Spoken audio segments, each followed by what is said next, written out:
जय श्री हरि।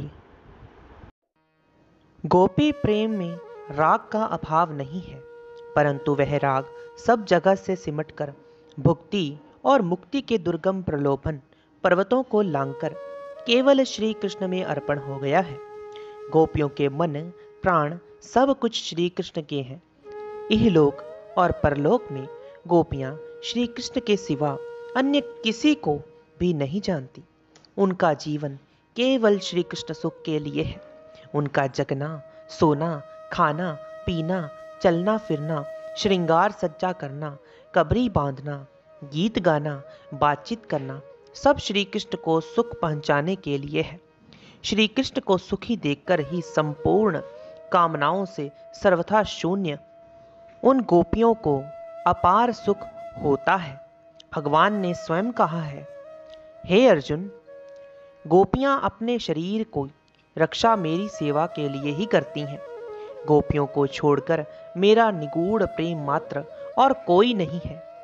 यहाँ यह प्रश्न होता है कि सुख समुद्र विज्ञानंद घन भगवान को सुख पहुंचाना कैसा? क्या गोपियों के द्वारा ही भगवान को सुख मिलता है? भगवान क्या स्वयं सुख संदोह नहीं है? है क्यों नहीं? शक्तिमान भगवान की ही आह्लादनी शक्ति तो श्री राधा जी हैं। वह ही इस शक्ति को अपने वंशी ध्वनि द्वारा सदा अपनी ओर खींचते रहते हैं। भगवान की यह शक्ति स्वाभाविक ही अपनी सारी इस अनुगामी अंग शक्तियों सहित सदा सर्वदा भगवान की ओर खींचती रहती हैं और भगवान उस आह्लाद को पाकर पुनः उसे उन्हीं शक्तियों को प्रेम भक्तों को बांट देते हैं। भक्त भगवान की बांसुरी की ध्वनि, भगवान का आवाहन सुनकर घर द्वार की सुधि भुलाकर प्रमत्त होकर अपना सर्वस्व न्यौछावर कर भगवान को सुखी करने के लिए दौड़ता है। भगवान उसकी दी हुई सुख की भेंट को स्वीकार करते हैं और फिर उसी को लौटा देते हैं। दर्पण में अपनी शोभा भरकर दर्पण को शोभा युक्त बनाने वाला पुरुष उसी शोभा को स्वयं ही वापस पा जाता है और वह सुख लौटकर उसी को मिल जाता है। इसी प्रकार परम सुख सागर भगवान गोपियों के सुख की भेंट को स्वीकार कर उसकी इस कामना को कि श्री कृष्ण हमें देखकर हमारी सेवा स्वीकार कर हमारे साथ खेलकर सुखी हों, पूरी कर देते हैं। भगवान सुखी होते हैं और वह सुख अपरिमित रूप में बड़ा करके उन्हीं को दे देते हैं। गोपियों के प्रेम की यही विशेषता है कि गोपियों को निज सुख की कामना रत्ती भर भी नहीं है। उनके मन में अपने सुख के लिए कल्पना ही नहीं होती। वह तो अपने द्वारा श्री कृष्ण को सुखी हुए देखकर ही दिन रात सुख समुद्र में डूबी रहती हैं। गोपियों का प्रेम काम कालिमा शून्य है। वह निर्मल भास्कर है, सर्वथा दिव्य है, अलौकिक है। श्री चैतन्य चरित्रामृत में काम और प्रेम का भेद बतलाते हुए भी कहा गया है, काम और प्रेम में बड़ा ही अंतर है। हम विषय विमोहित जीव काम को ही प्रेम मानकर पाप कपंक में फंस जाते हैं। काम जहर मिला हुआ मधु है, प्रेम दिव्य स्वर्गीय सुधा है। काम थोड़ा ही देर में दुख के रूप में बदल जाता है। प्रेम की प्रत्येक कसक में ही सुख सुधा का स्वाद मिलता है। काम में इंद्रिय तृप्ति, इंद्रिय चरितार्था है। प्रेम में तन्मयता, प्रियतम सुख की नित्यम प्रबल आकांक्षा है। काम में इंद्रिय तृप्ति सुख रूप दिखने पर भी परिणाम में दुख रूप है। प्रेम सदा अतृप्त होने पर भी नित्य परम सुख रूप है। काम अखंड है, प्रेम अखंड है। काम क्षयशील है, प्रेम नित्य वर्धनशील है। काम में विषय तृष्णा है, प्रेम में विषय विस्मरण है। काम का लक्ष्य विषय है, आत्मतृप्ति है। प्रेम का विषय पूर्ण त्याग है और चरम आत्मविस्मृति है। यथार्थ प्रेम से ही काम का नाश हो जाता है। यद्यपि प्रेमी अपने प्रेमास्पद को सुख पहुंचाने की इच्छा को कामना ही मानता है और समस्त इंद्रियां, मन और बुद्धि एकमात्र प्रेम मुखी होने से उसे कामना ही कहते हैं, परंतु वह शुद्ध प्रेम यथार्थ में काम नहीं है। गौतमी यंत्र में कहा है, गोपियों के प्रेम का नाम काम होने पर भी वह असल में काम नहीं है, किंतु शुद्ध प्रेम है। महान भगवत भक्त उद्धव सखी सरीखे महात्मा इसी काम नामक प्रेम की अभिलाषा करते हैं, क्योंकि गोपियों में निजेतेंद्रिय सुखी की इच्छा है ही नहीं। वह तो भगवान श्री कृष्ण को साक्षात भगवान समझकर ही अपने सकल अंगों को संपूर्ण रूप से अर्पण कर उन्हें सुखी करना चाहती हैं। श्री चैतन्य चरित्रामृत में विषया शक्ति शून्य श्री कृष्ण गत प्राणा गोपियों के संबंध में कहा है, अपने तन मन धन रूप यौवन लोक परलोक सबको श्री कृष्ण की सुख सामग्री समझकर श्री कृष्ण सुख के लिए शुद्ध अनुराग करना ही पवित्र गोपी भाव है। इसी गोपी भाव में मधुर रस की प्रधानता है। रस 5 हैं, शांत, दास्य, साख्य, वात्सल्य और माधुर्य। लौकिक और ईश्वरीय दिव्य भेद से ये पांचों रस 2 प्रकार के हैं, अर्थात लौकिक प्रेम भी उपयुक्त 5 प्रकार का है और दिव्य प्रेम भी 5 प्रकार का है। परंतु इन पांचों में मधुर रस कांता प्रेम सबसे ऊंचा है, क्योंकि इसमें शांत, दास्य, सख्य, वात्सल्य ये चारों ही रस विद्यमान है। यह अधिक गुण संपन्न होने से अधिक स्वादिष्ट है, इसलिए इसका नाम मधुर है। इसी प्रकार दिव्य प्रेम में भी कांत प्रेम मधुर रस ही सर्वप्रधान है। शांत और दास्य रस में भगवान ऐश्वर्यशाली हैं। मैं दीन हूँ, भगवान स्वामी है, मैं सेवक हूँ, ऐसा भाव रहता है। इसमें कुछ अलगाव सा है, भय है और संकोच है। परंतु सख्य, वात्सल्य और माधुर्य में क्रमशः भगवान अधिकाधिक निज जन है, अपने प्यारे हैं, प्रियतम है। इसमें भगवान ऐश्वर्य को भुलाकर विभूति को छिपाकर रखा पुत्र या कांत रूप से सखा से भक्त के समान सामने सदा प्रकट रहते हैं। इन रसों में प्रार्थना कामना है ही नहीं। अपने निज जन से प्रार्थना कैसी, उसका सब कुछ अपना ही तो है। इसमें भी कांत भाव सर्वप्रधान है। कांत भाव में पिछले दोनों रसों का सख्य और वात्सल्य का पूर्ण सामवेश है। यहाँ भगवान की सेवा खूब होती है, इतनी होती है कि सेवा करने वाला भक्त कभी थकता ही नहीं, क्योंकि यह मालिक की सेवा नहीं है, प्रियतम की सेवा है। प्रियतम के सुखी होने में ही अपार सुख है। जितना सुख पहुँचे उतना ही थोड़ा, क्योंकि प्रियतम को जितना अधिक सुख पहुँचता है उतने ही अपार सुख का अनुभव उसे सुख पहुँचाने वाली प्रेममयी प्रियतमा को होता है। यह कांत भाव 2 प्रकार का है, स्व किया और पर क्रिया। लौकिक कांत भाव में पर क्रिया भाव त्याज्य है, घृणित है, क्योंकि उसमें अंग संग रूप काम वासना रहती है और प्रेमास्पद जार मनुष्य होता है। परंतु दिव्य कांत भाव में परमेश्वर के प्रति होने वाले कांत भाव में परक्रिया भाव ग्राह्य है। वह स्वकीया से श्रेष्ठ है, क्योंकि इसमें कहीं अंग संग या इंद्रिय तृप्ति की आकांक्षा नहीं है। प्रेमास्पद जार पुरुष नहीं है, स्वयं विश्वात्मा भगवान है। पति पुत्रों के और अपने सबके आत्मा परमात्मा है। इसलिए गोपी प्रेम में परकीय भाव माना जाता है। यद्यपि स्वकीया पतिव्रता स्त्री अपना नाम, गोत्र, जीवन, धन, धर्म सभी पति के अर्पण कर प्रत्येक चेष्टा पति के लिए ही करती है, तथापि परकीया भाव में 3 बातें विशेष होती हैं। प्रियतम का निरंतर चिंतन, उससे मिलने की अतिप्ति उत्कंठा और प्रियतम में दोष दृष्टि का सर्वथा अभाव। स्वकीया में सदा एक ही घर में एक साथ निवास होने के कारण ये तीनों ही बातें नहीं होती। गोपियाँ भगवान को नित्य देखती हैं, परंतु परकिया भाव की प्रधानता से क्षण भर का वियोग भी उनके लिए असह्य हो जाता है। आंखों पर पलक ना बनाने के लिए वह विधाता को कोसती थी, क्योंकि पलक ना होती तो आंखें सदा खुली ही रहती। गोपियां कहती हैं, जब आप दिन के समय वन में विचरते हैं, तब आपको ना देख सकने के कारण हमारे हमारे लिए एक एक पल युग के समान बीतता है।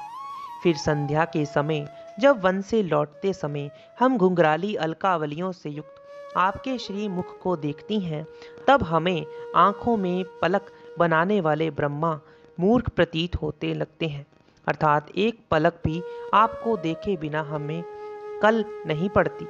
भगवान का नित्य चिंतन करना, पलक भर के आदर्श में भी महान विरह वेदना का अनुभव करना और सर्वतो भाव से दोष दर्शन रहित होकर आत्मस्मरण समर्पण कर चुकना गोपियों का स्वभाव था।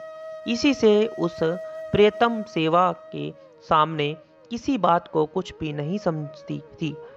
लोक वेद सबकी मर्यादा को छोड़कर वह कृष्ण अनुरागिणी बन गई थी। भोग और मोक्ष दोनों ही उनके लिए सर्वथा तुच्छ और त्याज्य थे। भगवान ने स्वयं कहा है, हे उद्धव, गोपियों ने अपने मन और प्राण मुझ में अर्पण कर दिए हैं। मेरे लिए अपने सारे शारीरिक संबंधों को और लोक सुख के साधनों को त्याग कर वह मुझ में ही अनुरक्त हो रही हैं।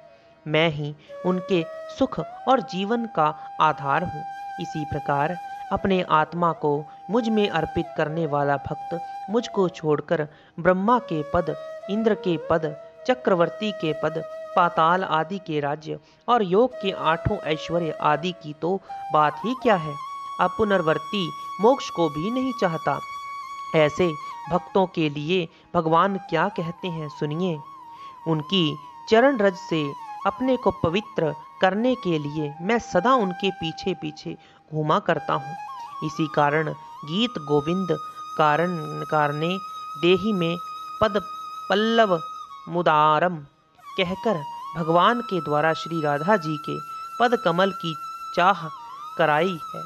और इसी आधार पर रसिक रसखान जी ने भी कहा है, यद्यपि भक्त कभी यह चाहता नहीं कि भगवान प्रियतम मेरे पैर दाबें, परंतु वहां तो सर्वथा ऐक्य होता है, कोई छोटा बड़ा रहता ही नहीं।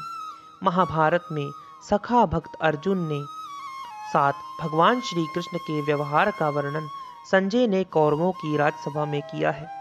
अर्जुन ने से ही जब वैसा व्यवहार था, तब गोपियों के सामने भक्तों की बात ही निराली है। गोपियों का परकीय भाव दिव्य है। लौकिक विषय विमोहित मन वाले मनुष्य इसका यथार्थ भाव नहीं समझकर अपने वृत्ति दोष से दोषारोपण कर बैठते हैं। असल में व्रज गोपिकाओं का प्रेम अत्यंत उच्चतम अवस्था पर स्थित है। उसमें सभी रसों का विकास है, परंतु मधुर रस प्रधान है। यह मधुर रस उत्तरोत्तर बढ़ता हुआ प्रेम, स्नेह, मान, राग, अनुराग और भाव पर्यंत पहुंच जाता है। भाव की पराकाष्ठा ही महाभाव है। यह महाभाव केवल प्रातः स्मरणीय व्रजेंद्रियों वासियों ही है। श्री भगवान ने प्रेमिक भक्तों की प्रेम कामना पूर्ण करने के लिए व्रजमंडल में इसी सच्चिदानंदमयी दिव्य लीला को प्रकट किया था। गोपी प्रेम की यह पवित्र लीला भगवान ने रमणाभिलाषा से अथवा गोपियों की काम वासना तृप्ति के लिए नहीं की थी। ना तो भगवान में रमणाभिलाषा थी और ना गोपियों में काम वासना ही। यह तो की गई थी जगत के जीवों के काम नाश के लिए। रस लीला प्रकरण को समाप्त करते हुए मुनीश्वर सुखदेव जी कहते हैं, जो धीर पुरुष व्रज बालकाओं के साथ भगवान विष्णु के इस रास विहारी कथा को श्रद्धापूर्वक सुने या पढ़ेगा, वह शीघ्र ही भगवान की पराभक्ति को प्राप्त कर हृदय के रोग रूप काम विकार से छूट जाएगा। जिस लीला के भली भांति समझकर श्रद्धा पूर्वक सुनने पढ़ने से ही हृदय रोग काम विकार नष्ट होकर पराभक्ति प्राप्त होती है।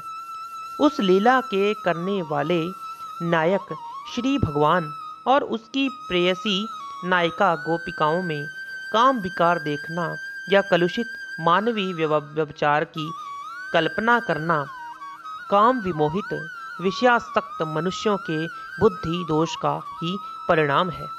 व्रज लीला परम पवित्र है, इस बात को प्रेमी जन भली भांति जानते हैं और इसी से नारद सदृश देवऋषि और शिव सदृश महान देव उसमें सम्मिलित होने की वांछा से गोपी भाव में दीक्षित होते हैं। मृत्यु की बाट देखने वाले राजा परीक्षित को महाज्ञानी सुखदेव जी ने इसीलिए व्रजलीला सुनाते हैं, जिससे सहज ही पराभक्ति को प्राप्त कर परीक्षित भगवान के असली तत्व को जान ले और भगवान को प्राप्त हो जाए। भगवान श्री कृष्ण ने ज्ञान निष्ठा के नाम से पराभक्ति प्राप्ति का क्रम और उसका फल बतलाते हुए कहा है, जब मनुष्य विशुद्ध बुद्धि से युक्त एकांत सेवी मिताहारी मन वाणी शरीर को जीता हुआ सदा वैराग्य को धारण करने वाला निरंतर ध्यान परायण दृढ़ धारणा से अनंत अंतःकरण को वश में करके शब्द स्पर्श आदि विषयों को त्याग कर राग द्वेष को नष्ट करके अहंकार बल दर्प काम क्रोध और परिग्रह को छोड़कर ममता रहित शांत हो जाता है, तभी वह ब्रह्म प्राप्ति के योग्य होता है। फिर ब्रह्मभूत होकर सदा प्रसन्न चित्त रहने वाला वह ना किसी वस्तु के लिए शोक करता है और ना किसी वस्तु की कामना करता है या आकांक्षा करता है, और सब प्राणियों में समान भाव से भगवान को देखता है। तब उसे मेरी पराभक्ति प्राप्त होती है। उस पराभक्ति के द्वारा मेरे तत्व को भली भांति जानता है कि मैं किस प्रभाव वाला हूँ। इसी पराभक्ति के मुझको तत्व से जानकर भक्त तदंतर ही मुझ में मिल जाता है। ध्यान पूर्वक देखा जाए तो गोपियों में उपयुक्त सभी बातें पूर्ण रूप से थी। विशुद्ध बुद्धि का इससे बढ़कर क्या सबूत हो सकता है कि वह सदा भगवान श्री कृष्ण में ही लगी रहे। श्री कृष्ण मिलन के लिए एकांत सेवन शरीर से नहीं मन से भी एकांत रहना, खान पान भूल जाना, मन वाणी शरीर को विषयों से खींचकर एकमात्र प्रियतम श्री कृष्ण में लगाए रखना, घर परिवार आदि किसी भी भोग पदार्थ में राग ना रखना, निरंतर प्रियतम श्री कृष्ण के ध्यान में संलग्न रहना, मन में श्री कृष्ण की दृढ़ धारणा से अंतःकरण को श्री कृष्णमय बनाए रखना, श्री कृष्ण विषयक पदार्थों के सिवा अन्य सभी शब्द स्पर्श आदि विषयों को त्याग देना, जगत की दृष्टि से किसी भी पदार्थ में राग द्वेष रखना, अहंकार बल दर्प काम क्रोध और परिग्रह सबका श्री कृष्ण में उत्सर्ग कर देना, घर द्वार ही नहीं स्वर्ग और मोक्ष में भी ममतत्व ना रखना, चित्त को सदा श्री कृष्ण के स्वरूप से सम्माहित रखकर जगत के विषयों से शांत रखना और श्री कृष्ण को ब्रह्म रूप से पहचानकर उनसे मिलने के लिए व्याकुल होना गोपियों के चरित्र में पद पद पर प्राप्त होता है। इसके सिवा उनका नित्यानंदमयी होकर सांसारिक पदार्थों की प्राप्ति अप्राप्ति में हर्ष शोक से रहित होना और सर्वत्र श्री कृष्ण को सब प्राणियों में देखना भी प्रसिद्ध ही है। साधकों को दीर्घ काल के महान साधन से प्राप्त होने वाली ये बातें गोपियों में स्वाभाविक थी। इसी से भगवान श्री कृष्ण ने उन्हें अपने रहस्य खोलकर बतला दिए और अपने स्वरूप का साक्षात दर्शन कराकर उनके साथ दिव्य क्रीड़ा करके उन्हें श्री कृष्ण रूप बना लिया। ज्ञानियों में विशेषतः यह रही कि इसमें सारी बातें केवल विचार के आधार पर ना रहकर प्रत्यक्ष इंद्रियगम्य हो गई। साक्षात पर ब्रह्म महान सुंदर द्विभुज मुरली मनोहर रूपधारी बनकर स्वयं भक्तों के साथ नाचे, अपनी रूपा माधुरी से भक्तों के चित्त को चुराकर अपनी मुरली ध्वनि से प्रेमी भक्तों को खींचकर अपने पास बुला लिया और उन्हें सब प्रकार कृतार्थ